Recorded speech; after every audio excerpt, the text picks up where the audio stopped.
Shalom,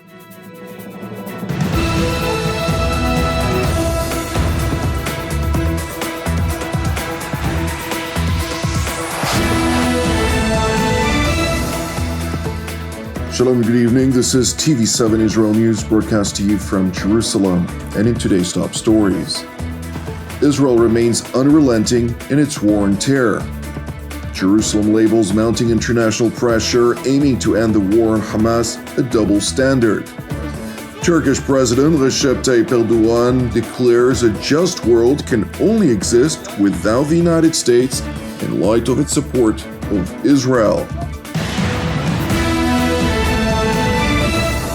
The IDF persists unrelenting in its vigorous, multifaceted battle against Hamas and its terror affiliates in the Gaza Strip, with evident signs indicating the beginning of the downfall of the Islamist Hamas organization. אנחנו ממשיכים להילחם בדרום רצועת עזה ובצפונה. בתום התקפה משולבת של צוות הקרב החטיבתי של חטיבת השריון 401, ולוחמי שייטת 13 ולוחמי יחידת שלדג, הם השלימו את ההשתלטות על מרחב כיכר פלסטין בלב העיר עזה. מרחב כיכר פלסטין זה מרחב שבו נמצאת הלשכה של יחיא סינואר, נמצאים משרדי ממשלה, נמצאים נכסים של בחירי חמאס, ושם נמצאת רשת טרור של מנהרות. כוחותינו על בסיס מודיעין מדויק יתרו במרחב את רשת המנהרות התת-קרקעיות. אלה מנהרות אסטרטגיות במובן שהן לוקחות מצפון העיר עזה ועד למרחב בית החולים שיפה, אבל שם זה אזור המפקדה המרכזית, ששם בחירי חמאס היו גם ב7 באוקטובר ולאורך הלחימה, ובלחימה שלנו זזו לאזורים אחרים במרחב. אנחנו ממשיכים לחשוף את רשת המנהרות הזאת ומזהים שם היקף תשתיות משמעותי. חמאס השקיע הון בעזה תחתית, תוך שימוש באזרחים למעלה, במרחב העירוני, במרחב שבו יש מכללה ומחוזות הומניטריים. הוא השקיע שם הון לייצר עזה תחתית, כשלמעלה יש מגן אנושי נרחב. אנחנו נחשוף ונילחם במחבלים. המחבלים יוצאים מהפירים, אנחנו נהרוג אותם ונשמיד את תשתית המנהרות. While the IDF remains focused on the Gaza sector, additional fronts threatening the security of the state of Israel are seemingly intensifying. בצפון, מטוסי קרב יחד עם טנקים וארטילריה תקפו בשטח לבנון. במסגרת התקיפות תקפנו תשתיות טרור, משגרים ומתחמים צבאיים, כל אלה של ארגון הטרור חיזבאללה. כמו כן, כוחות צה"ל תקפו חוליית מחבלים שניסתה לשגר טיל נגד טנקים לעבר שטח ישראל. אנחנו נמשיך לתקוף באופן משמעותי מול כל פעילות טרור של ארגון חיזבאללה. לאורך היום זיהינו גם מספר שיגורים לעבר שטח הארץ, ובהם גם כלי טייס עוינים. לוחמי ההגנה האווירית ירתו את רוב המטרות האלו. הרמטכ"ל הגיע היום לפיקוד הצפון וקיים הערכת מצב. הוא פגש את אנשי המילואים, את חברי כיתת הכוננות והמפקדים הפועלים בגזרה. הרמטכ"ל אמר שהחזרה ליישובים תהיה בביטחון ובתחושת ביטחון, יחד עם המנהיגות המקומית, תוך חיזוק כיתות הכוננות.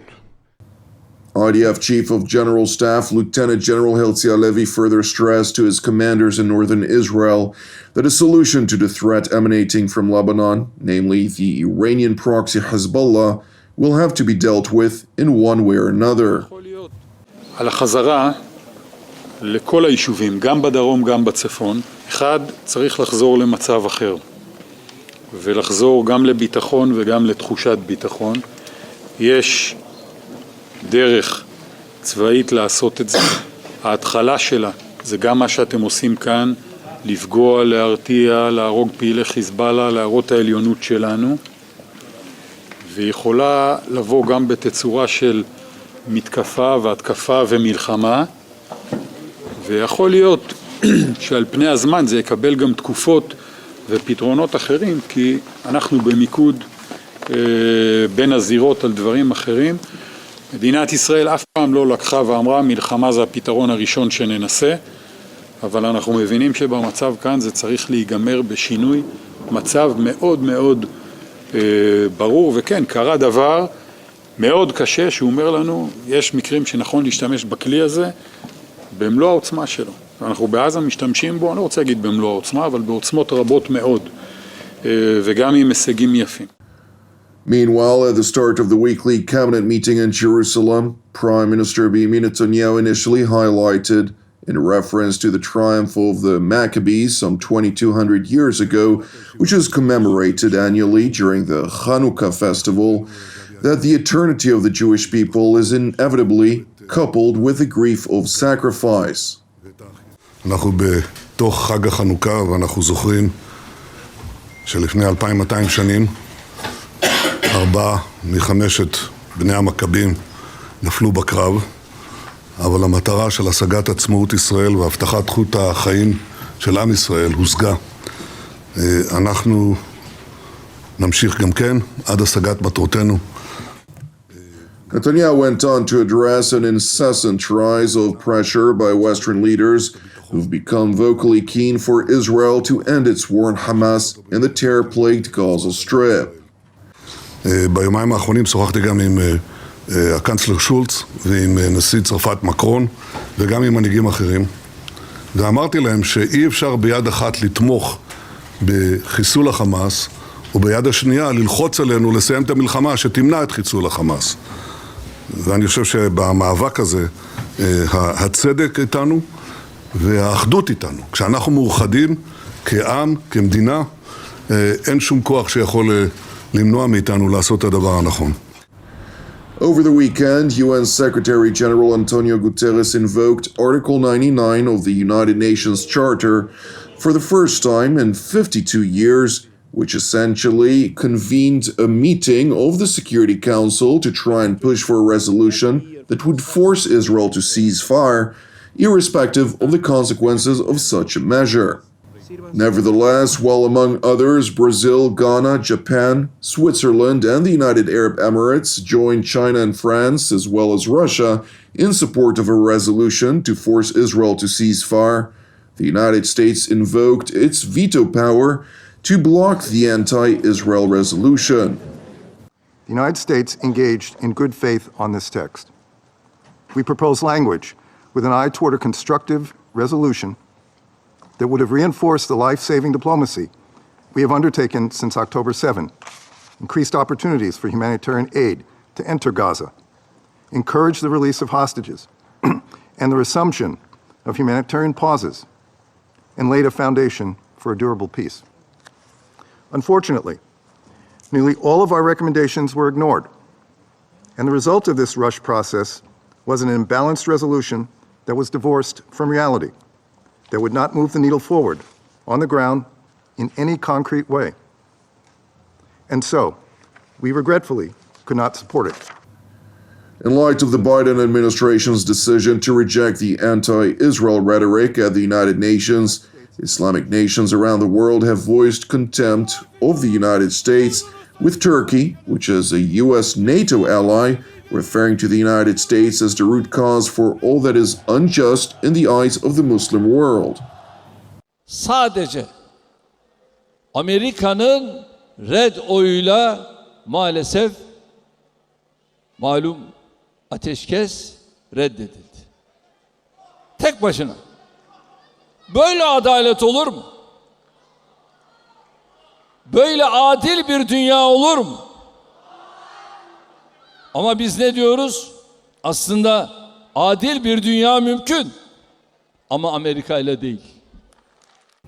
Meanwhile, at the Doha conference, Qatar's appointed prime minister utilized the global stage to claim that the images which his own country's systemic disinformation platforms are producing from Gaza will undoubtedly trigger additional radicalization throughout the Arab world.